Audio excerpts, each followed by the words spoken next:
Paul was, they were both fantastic, very different guys. Paul is Paul Rudd, who we know and love. Nick is mysterious, enigmatic, smouldering.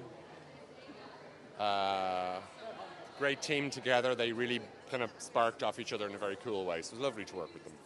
Well, I'm a big John Carney fan, and have wanted to work with him for a long time. We were talking once upon a time about trying to do something else that never quite got off the ground. So when this script showed up, and I knew that he was directing it and had written it, I was very excited to read it. And when I read it, I loved it and couldn't wait to start. It was great. I mean, I really loved everyone involved. I mean, this was, this goes down as one of the really special experiences. We filmed it in London, which is a country that I loved, with really amazing people. It was a challenge and, a new thing for me. And to get to do this kind of material and with these guys, and then also to act opposite Nick, who's such a great actor, not to mention a professional musician, so that was daunting too. But he was so lovely, and we really hit it off. Well, there are a lot of things I think people can relate to in this movie. I mean, unfulfilled dreams, and when what do you do if you give up on them? What would you do if presented with the opportunity to kind of see them come true? But it's also such a lovely story, I think. I mean, it's not an uncommon story, which is frustrating, I'm sure. But where it winds up, I think, is very heartwarming and positive, and it just makes me feel good. This movie made me feel good.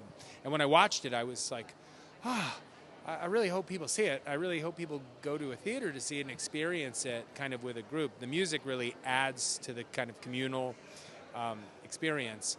But, anytime we can get a respite from the chaos and destruction of the world these days, I'm jumping at that chance. So hopefully other people feel the same way and they have that experience with Power Ballad.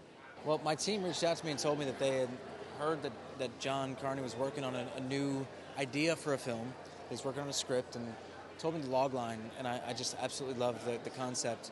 And I said, once there's a script, can you please let me get my hands on it? I read it and then set a meeting with John, and we talked for an hour or two and just had the best conversation. And then I was just waiting, hoping to get the call that they'd cast me in it. And thankfully they did. And a couple months later I was on a plane to Ireland and working with a hero of mine, and Paul, and it's just a dream come true. Well, I think that this film touches on so many themes that are relevant on so many levels, going from the creativity aspect of it, but also the question of how far would you go to get everything you ever wanted, but at what cost? And I think both characters, Rick and Danny, kind of have to ask themselves that question, and are faced with some pretty harsh realities of what that looks like. It's got a lot of different themes in it, this movie. And once we hit on the idea of a guy who never really made it in the music business, feeling that somebody may have taken his idea for a song and he never gets the credit for it.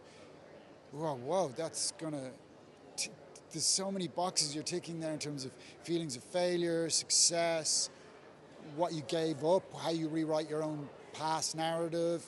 On Danny's side, what you're willing to do to make it, what you tell yourself in terms of, your own process of getting there, what you're willing to do. But also at the heart of it is two guys collaborating together on something. And that's really joyous and beautiful. And then on top of that, there's artists expressing themselves. And in Rick's case, he's expressing something very, very deep inside himself, but he doesn't fully understand what he articulated until Danny hears what he's written to start with. And he sees the song through how Danny deals with it. And then he has a full kind of epiphany about what he was trying to do. So that's like going from, the push and pull of life to actually what artists set out to do. Any good artist, anyway.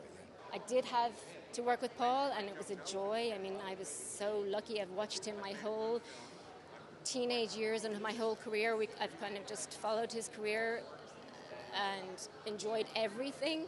And it was just, he comes with such energy and such presence and such passion. You just want to match it. He's so playful. He's so there 100%. I just wanted to match it, really. And it was a joy to play around on the set with what we had to work with. It was wonderful. I got involved from my stage school in Ireland. They have an agency, and I did a taped audition and then did the in-person audition, and then found out 2 days later. And then it was an honour playing Asia. Asia is such a cool character to me, and she's everything that I'd want to be. Like, she literally does not give. She doesn't care. That's that. Yeah. But no, she's deadly. It was an honour. It was an honour.